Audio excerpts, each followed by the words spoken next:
All right, now let's get reaction then. We are now joined via Zoom by the African Transformation Movement's spokesperson, Zama Ntshona. Very good afternoon to you, sir. Thank you very much for joining us here on SABC News.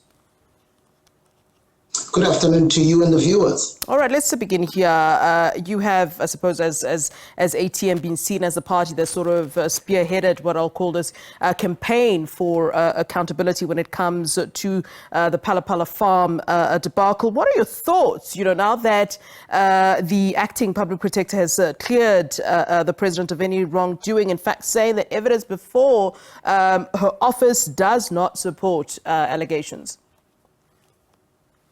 As the African Transformation Movement would like to start here, it is very unfortunate that we have this report, preliminary report in the open, whereas we, the complainants, are barred from actually commenting on it by Section 7, subsection 2 of the Public Protector Act. It is very, truly disabling for us to be able to speak to the merits and demerits of the case when there is such prohibition.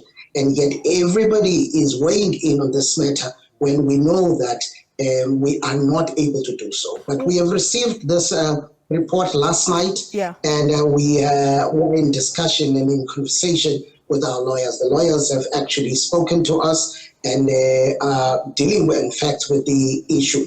But as the African Transformation Movement, we remain by the Section 89 panel report. We say what we submitted there, what was the outcome of that, is the thing to consideration that the people of South Africa needs to look into.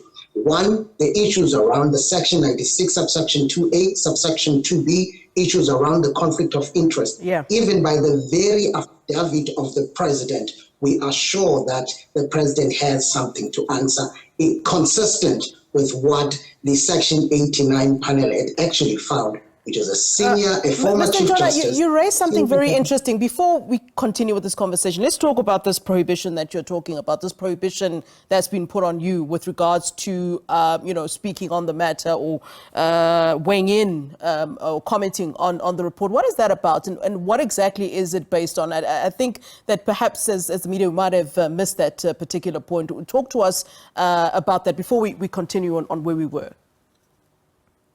The conversation the letter that we got from the public protector, the communication that we got, made reference to Section 7, subsection 2 of the Public Protector Act of 2014 that prohibits us to actually weigh in on the matter whilst it is on a preliminary stage. So it's a preliminary report which solicits from us to actually within 10 days write our comments to the public protector, which will be filtered or factored in the report before the report is finalized. And then upon the finalization of the report, we can then be able to speak fully and weigh in on all the aspects pertaining to the matter. Were you the only party that this particular prohibition was placed on? I mean, you were not the only ones that complained to the public protector's office. What are you hearing from those, who also placed complaints in the office of the public protector? For example, the DA leader, John Steenhuisen. There is a communication that just that we received also, apart from this particular communication which was directed to us. There's another statement by the Office of the Public Protector which also reiterates that. That one is actually directed to newsrooms and editors, where they are also citing the same issue. So we are not the only ones who have been subjected to Section 7, subsection 2 of the Public Protector Act of 2014. Yeah. All right. Let's talk about what's then happened. We saw SARS clearing the president earlier in the week, and the leaked report also clearing him, whereas the independent panel that we know of, and in fact the EFF was referring to, found that when we're talking about Phala Phala, there is and there may be a case to answer for. What do you make of what could be perceived by some quarters as, a contradiction? There is something about the section, the composition of the Section 89 panel committee first, the committee.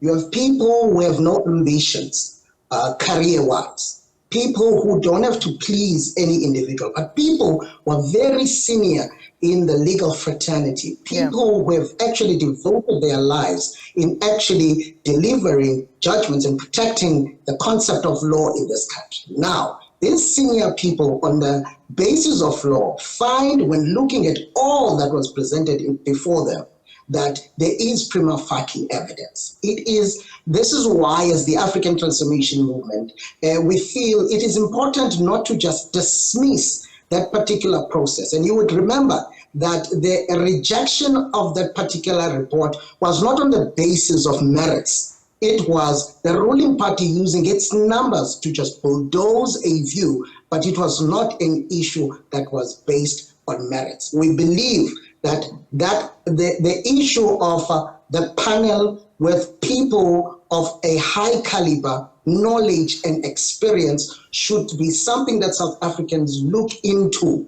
with great interest, because we believe that the people who are still in the seat, and some of them appointed by the very president, the likelihood is that those people are not going to fight against the president. All right. Well, for the sake of this interview, obviously took a look at what the public protector had to say with regards to ATM. There were also responses to the other parties. I made the example of the DA leader, John Steenhuisen. So several complaints were put in the office of the public protector. My question is, were these complaints sort of a similar nature? Because it does seem as though, and though I haven't seen the rest of the responses, does seem that the blanket statement is for all who complain, that there is no basis, that there's nothing in support of these particular allegations. Is it possible that all who complained basically complained about the exact same issues and the exact same, parts of the law that they put forward? It just seems a bit strange that the response would be blanket in addressing everyone. No, it is not the same for everyone. Some looked at the issue of the foreign currency. Some looked at the issue of the Section 96, subsection 2A on other paid work, Section 34, PRECA, subsection 1 on reporting, issues around conflict of interest, issues of an unlawful instruction, whilst others looked at taxation. Yes. So it was not the same complaint. But for the African Transformation Movement, we narrow it down to the Executive Members Ethics Act. That is where our focal point was, and we had directed it to the Office of the Public Protector, as Section 96 actually permits us to do so. And in fact, we had expected that in accordance to Section 3, subsection 2 of the Executive Members Ethics Act, this issue should have been concluded within the first 30 days, because this preliminary report should have come to us there. So main point is that the issue of political parties submitting complaints, it was not the same issue. We were speaking over a range of issues that needed to be investigated. Mr. Ntshona, all right, why did ATM choose to, zoom their focus in particular on the Ethics Act? I asked this because, you could have taken it either way, because there's also a constitutional issue at play here, particularly when it pertains to the role of the president. Why did you in particular choose to use the Ethics Act when I think the Constitutional Court would have, weighed higher in this particular situation?